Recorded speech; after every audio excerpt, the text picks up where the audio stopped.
Uma força-tarefa do Timão para ter em campo Renato Augusto, Matias Rojas, Lucas Veríssimo, Gabriel Moscardo e até Gustavo Mosquito. Isso contra o São Paulo pela Copa do Brasil. Vai dar certo? Eu vou te explicar a situação de cada jogador. O estabelecido está no dia 16 de agosto, no estádio do Morumbi, 7h30 da noite, quando o Corinthians vai defender uma vantagem diante do São Paulo com o Morumbi completamente lotado. Do primeiro jogo para este segundo, muita coisa aconteceu. O tricolor paulista se movimentou, contratou Rames Rodrigues e Lucas Moura, que até já estreou. E provavelmente os dois estarão reforçando o time do Dorival, que está passando por uma instabilidade, perdeu para o Galo no último jogo, está 5 jogos sem vencer, mas com o Morumbi lotado, jogo de semifinal e com uma vantagem mínima do Corinthians, um golzinho desmancha essa vantagem. Por outro lado, o Corinthians perdeu o seu principal jogador e o principal artilheiro da temporada. Quando a gente olha dessa forma, parece que o Corinthians entra numa desvantagem muito grande. Mas calma, porque tem jogadores com a janela de reforços e se recuperando de lesão que podem reforçar o time do Vanderlei, que está numa sequência espetacular, né? São 10 jogos de invencibilidade, é o melhor momento do time do Luxemburgo, são 7 vitórias e 3 empates, são 3 classificações, né? Passou pelo América, tem a vantagem contra o São Paulo, passou pelo Universitário na Sul-Americana, passou pelo Newell's Old Boys agora e está se recuperando aos poucos no Brasileiro, conseguiu um empate lá contra o Inter no Beira-Rio, o Inter descaracterizado, mas no segundo tempo colocou reservas e quase que o Corinthians vence o jogo, né? Só não venceu por conta de uma bobeada da defesa no último minuto. Então assim, pode parecer que o São Paulo está mais reforçado, mas tem algumas notícias boas. Vamos falar sobre esses jogadores que podem voltar. Renato Augusto. Esse é certo, tá, gente? Esse é garantido. O Luxemburgo falou sobre isso, ele nem foi para Rosário, na Argentina.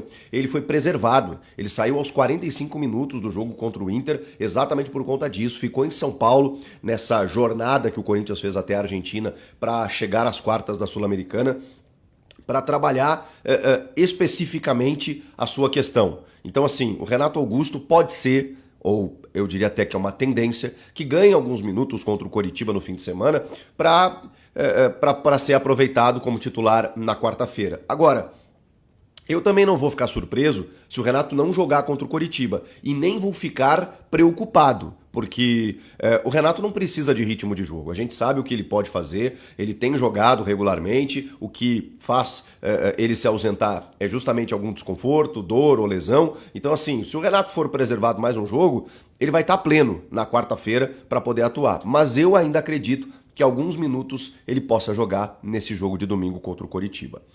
O Matias Rojas, eu vou deixar mais pra frente. Vamos falar de Gabriel Moscardo. Esse teve uma fatalidade, né, uma crise de apendicite, teve que fazer uma cirurgia, e aí, né, você muda a alimentação, não pode fazer atividade física, ficou um tempo parado, mas já está treinando com bola e já está pronto para voltar. Como o jogo é quarta-feira, é provável que ele ganhe minutos contra o Coritiba para ser utilizado na quarta. A minha dúvida aqui, ela é técnica, tá? Porque o Moscardo foi o cara que melhor assumiu a função de primeiro volante. 17 anos, cara, eu não canso de falar isso porque é um absurdo. Ele joga demais e é uma descoberta do Luxemburgo.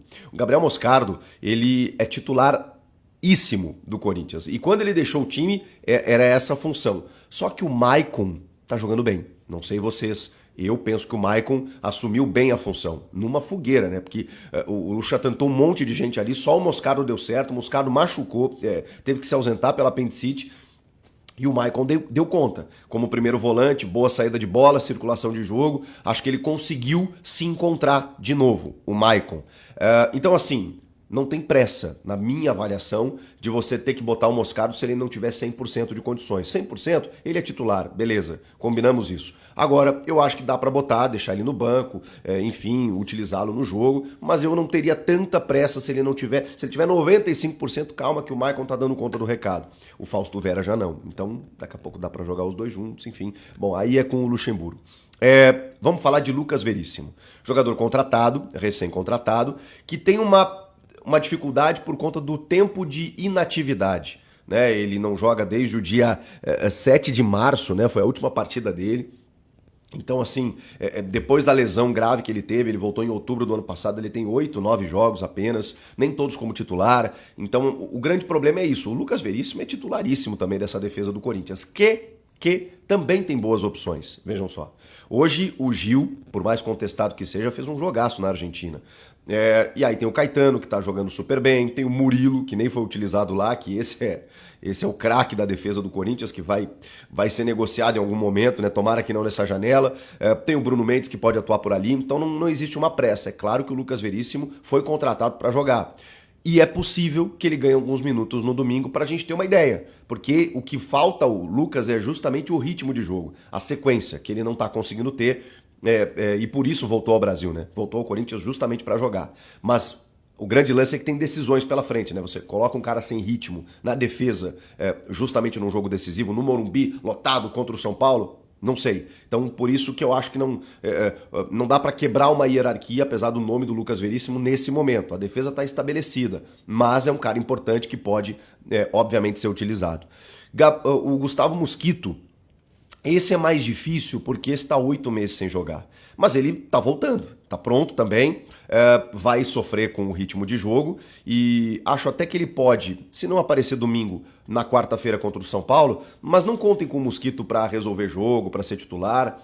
Eu acho importante a volta dele, especialmente depois da saída do Roger. Não estou comparando os jogadores, mas é mais uma peça pro ataque. Um jogador que estava ajudando bem, que estava muito bem quando lesionou, com velocidade nas pontas, com boa finalização. Ele é um jogador muito intrépido no jogo, né? Ele está sempre buscando gol. Eu gosto muito da característica do Mosquito, então acho que ele vai ajudar muito. Só que eu, honestamente, não contaria como uma solução mágica para quarta-feira. Nossa, o Mosquito vai entrar, pode até acontecer, né? O futebol tem dessas, mas eu acho que ele ainda vai sofrer porque é uma lesão grave durante muito tempo parado. Então não é no primeiro nem no segundo jogo que ele vai conseguir performar. Então o torcedor vai ter que ter paciência com o Gustavo Mosquito. A questão é que ele pode aparecer, tanto contra o Coritiba e contra o São Paulo. Matias Rojas. Esse é um mistério. Esse é um segredo guardado a 7 chaves. Tá muito difícil de apurar o que está acontecendo com o Rojas. Eu acho que já chegamos à conclusão que foi algo mais grave do que se imaginava. A única informação oficial é de entorse com trauma. Algo que faria ele voltar bem antes do previsto. Pelas informações que chegam, ele não treinou com bola ainda. Então, assim, é muito difícil que apareça no fim de semana. Se ele não trabalhou com bola ainda, pode ser que aconteça nos próximos dias, será que mesmo assim ele vai para o jogo quarta e como titular? Isso também é mais complicado. Tem informações de bastidores, acho que o meu timão postou, que ele pode ser utilizado já no domingo.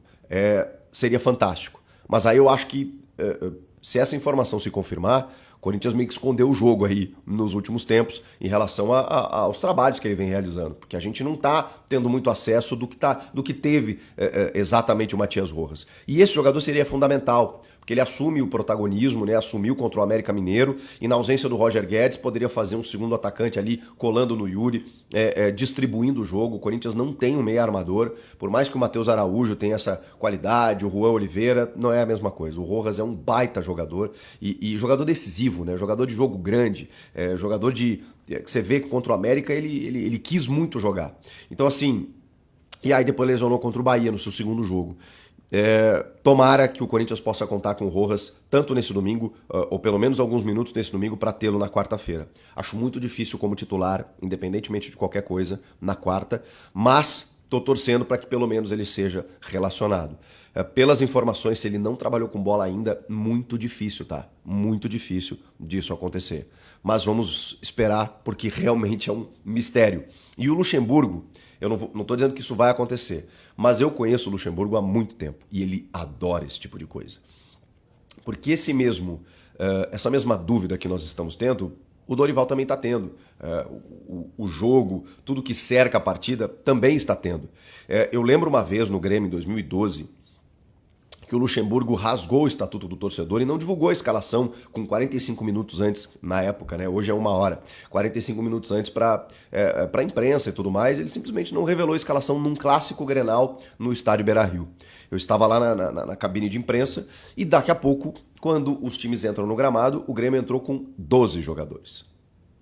E aí todo mundo, caramba. E aí antes do apito inicial, um jogador saiu. 12 assinaram a súmula. Naquela época, sei lá, né? Hoje acho que isso não seria permitido. Para confundir o adversário, o Luxemburgo adora essas coisas. Então eu me surpreenderia